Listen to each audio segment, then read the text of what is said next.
So we're coming over the bridge here, beautiful North Alabama. This is Wheeler Dam. I tell you what, guys, it's hard to beat that. Look at how pretty that is. Feel sorry for people that do not get out and enjoy nature. That's where down there is where we'll be putting in, doing the outboard motor break-in. Got to get her ready for my fishing trip coming up in Venice, Louisiana. Love that place. So we'll be pulling up here. Cool place. Guys out there fishing. And the hot spot to fish here is whenever they got the dam running. You see down, and I don't know if you can see it or not, but down here they've got the juice flowing. That's what you want. That's what those fish will be in, that current right there. Nice. Glad to see they got them on today. Of course, this is not a fishing trip, but of course I brought a fishing pole just in case. So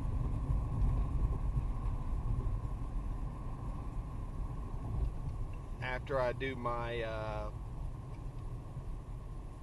couple hours of break-in, I may throw a rod in for a little while. Here we are, Joe Wheeler, State Park Cabins, and pulling on in.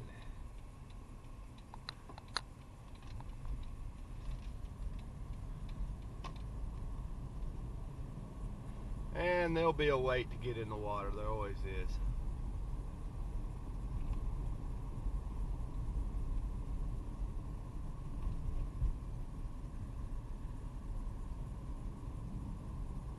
I wonder if there's a tournament out here today. You'll know it based on the boats when we pull in.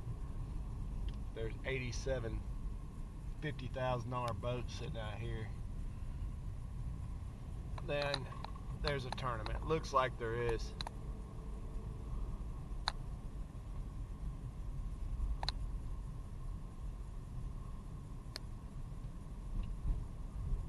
Yeah, there definitely is. Look at all those boats. Good gosh almighty.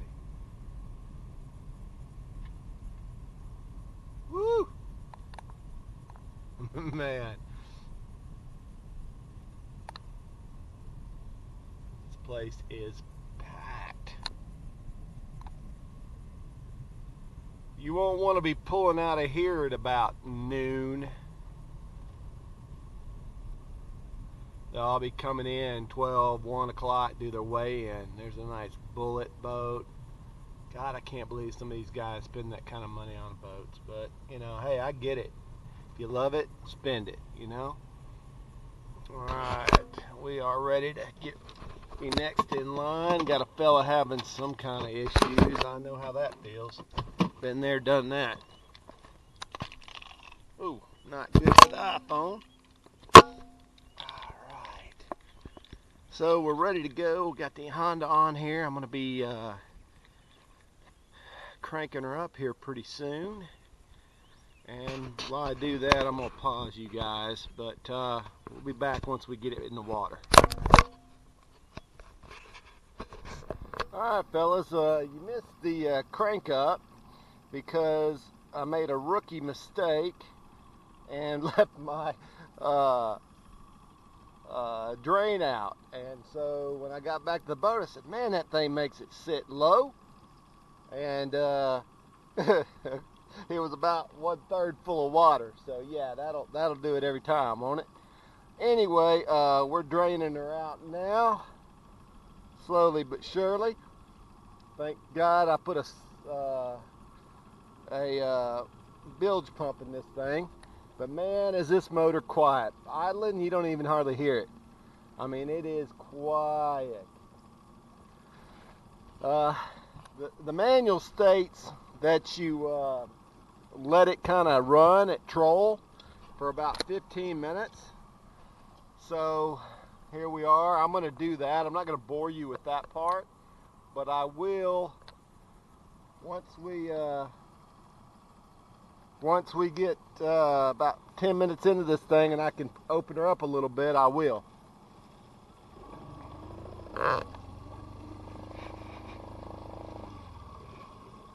All right, fellas, pretty out on the water today, man. Great day to fish. Great day to fish. Hopefully they're biting. I haven't seen anybody come in. Usually if it's really bad, you see a bunch of folks coming in. Look at those sailboats out there. God, it's beautiful out in the water today. All right, we'll get back here in a little bit.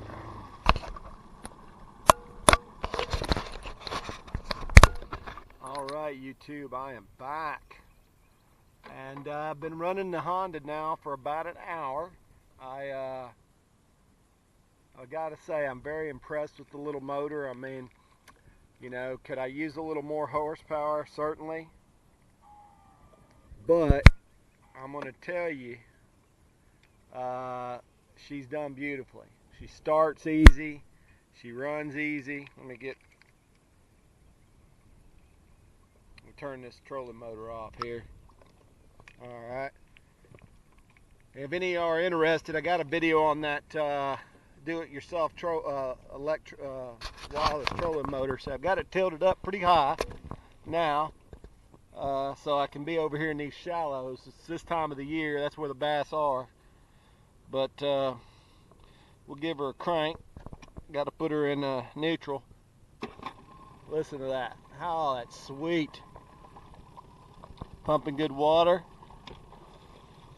I got it way, way, way high because I'm only in a few feet of water right now. But I've got a trip coming up to Burris, Louisiana. It's going to look a lot like that. But I wanted to see how the shallow water drive and the power tilt would work. There she is tilting. Nice, huh? And I love how I mean, it is really, really shallow there. And no problem on getting water in, because I'm going to be in some low as you go stuff there. But I got to admit, fellas, I've been running it for an hour. Here's the fuel gauge. It's only a 3-gallon tank. Haven't even got beyond the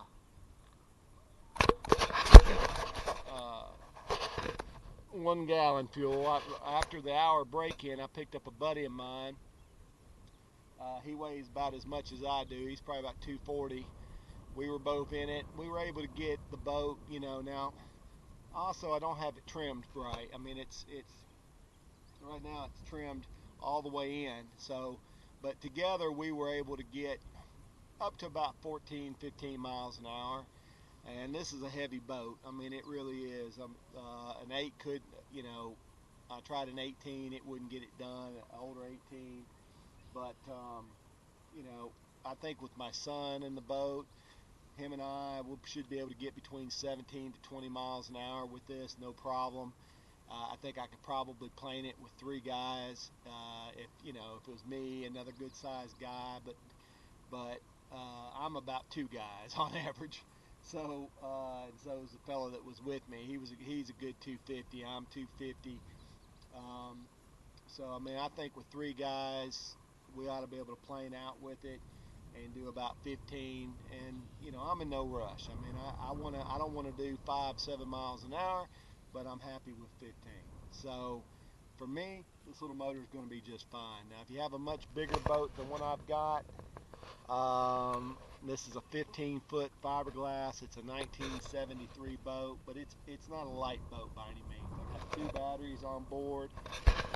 You know, lots of gear. Everything's full. Got an anchor up front.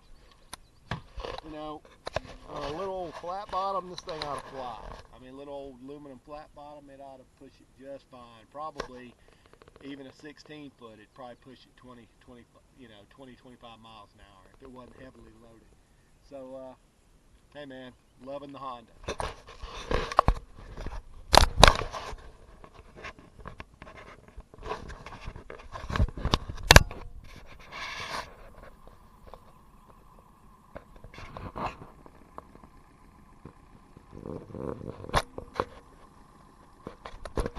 All right, for you fellas that want to see it wide open throttle, let's go.